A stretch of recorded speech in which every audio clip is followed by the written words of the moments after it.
guys, it's the Nitro RC Nerds here, and this is part 4, and I believe it will be the final part of my Mugen MBX build.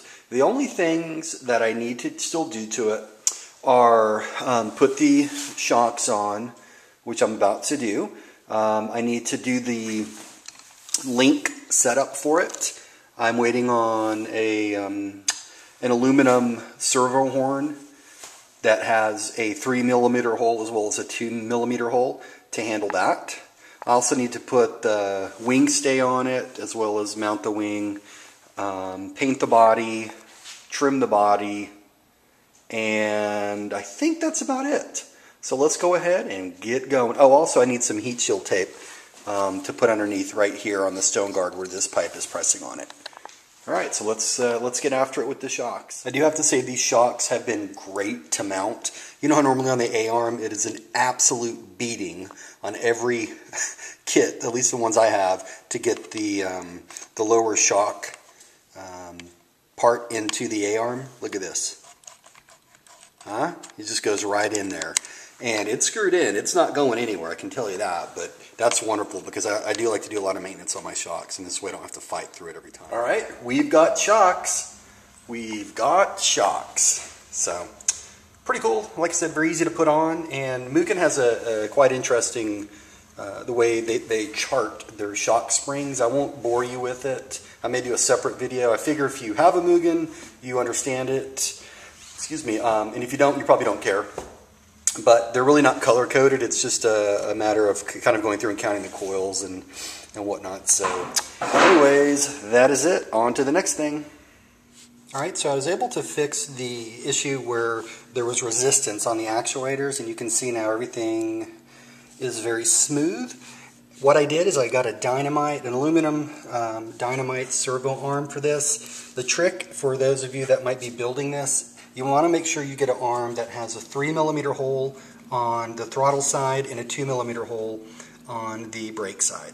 So now we just pop it on and hope that everything fits. Regardless, I'm pretty sure I'm going to have to play with it and once I get it running and adjust the brakes and all that kind of stuff. But for now I just want to kind of go through, give it the acid test, put it on there, and set the idle and all that good stuff and hope for the best. Alright guys and gals, so now I have the electronics installed, as you can hear. Some good things and bad things. You can see it's working fine, everything is smooth. The only thing I don't like, which I believe I can fix, is if you look here, it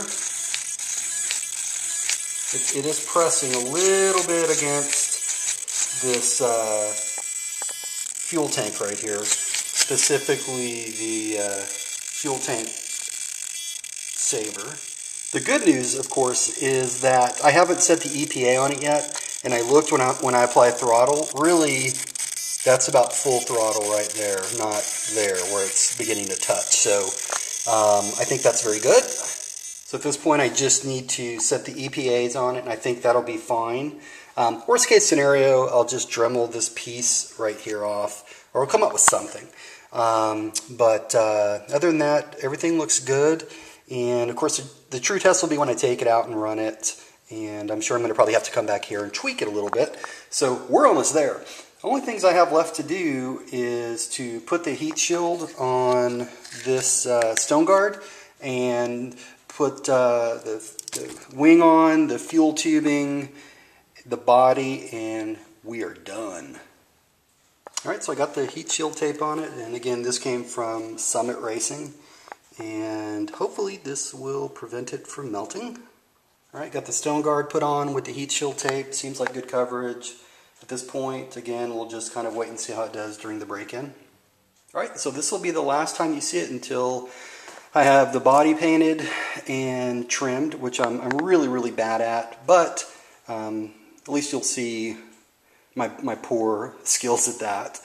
I also have to put the air filter on, the tubing and the wing, and in case you're wondering about tires, I'm going to be rocking the Proline Tasers soft compound. And as far as the body, my practice body at least, the one that I'm going to paint and trim, will be this stock Biddy design body, which seems a little bit flimsy, but what I'm going to do is also get a Proline Bulldog body, and I may actually pay someone to do a pretty slick paint job on it for me, depending on how poorly this one turns out to use as a racing body. So let's take a look at the finished product. Alright, so let's see what we got. Bam! There you go. So that's the body and the wing. You can see I went pretty much for a no-nonsense look here. And again, this is just going to be my practice body. I'm going to have the Proline body I'm getting professionally painted, but I do like the color scheme. I like the black and the silver. This is the third body that I've done, and I'm not the greatest at it, but I really do like this one. A few things I need to do. You can notice here I haven't cut out for the tank pull yet, and I'm going to cut it here so I can adjust without having to remove the body. Additionally, it's kind of a tight fit down here, and you can see when I turn, it's rubbing up against, the steering arm is rubbing up against here. So I'm going to definitely go ahead and few tweaks I still need to make to it, but I think it's looking pretty sharp. And again, I absolutely love the color scheme on here because I think it just kind of matches the overall black and silver look to it. A few things, additional things you'll notice, I don't have the air filter on here yet. I've got it built, I just don't have it on. I'm not going to bother putting it on until I break it in, or probably a little bit prior to that. Nor do I have the tubing on here. The reason I don't have the tubing is it comes with tubing clamps, but there's no way to affix them to this tank right here. And I've read that it's been a bit of a problem with this model, people keeping them on, so I need to come up with a way to keep them on, whether it's sanding it down and putting some CA glue or Gorilla Glue, or we'll come up with something. That's really the least of my worries right now. And as far as breaking it in, I'm trying to come up with a way to obviously use it here on my Offno Truggy box. I do have additional pieces, all these parts right here, and pins and things like that.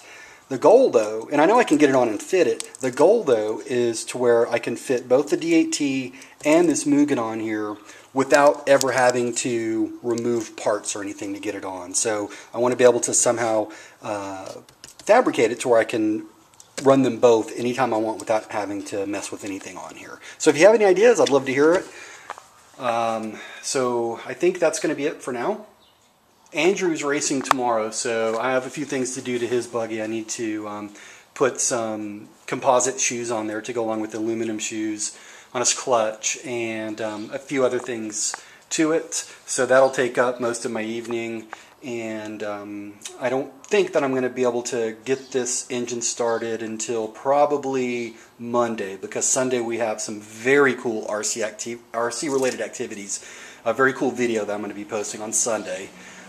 So probably what I'm looking at is you'll get a video of this engine when it's first fired up on Monday, and by midweek I'll have some high-speed runs of it out here on the street, and then next weekend I'll take it to the track, not to race, but just to take it out there, and I'll wince every time I crash it, but that's alright. At least for now it's looking pretty cool, and obviously I'm going to keep this thing looking great and keep it in top-notch condition. Alright guys, that's it, and I will be doing an under the hood video on this pretty soon too, because this came with a lot of extra parts, and there's a lot of tuning options and things like that that you can do to it. So I definitely want to kind of go over all the leftover parts and all the different options on how to set it up and things like that. So, but I want to kind of work through that a little bit. I'll probably do that in a week or so. Thanks so much guys, and I appreciate everyone's patience in what was going to be a single video that turned into a 4-parter. But this build was a lot of fun, and I hope everyone has a great day. Oh, and finally, for you guys out there that have really keen eyes, you'll see here that there is a screw that is a little bit loose that goes on the wing stay. And I purposely did that because I started to put the wing stay in, and the only way I can get to that screw is to take the engine out and all that other stuff, and I just haven't done that yet. I'm going to be taking the engine out here in just a little bit, so that's why that screw is sticking out a little bit. So now we give it its ceremonial hang on the board, and there you go.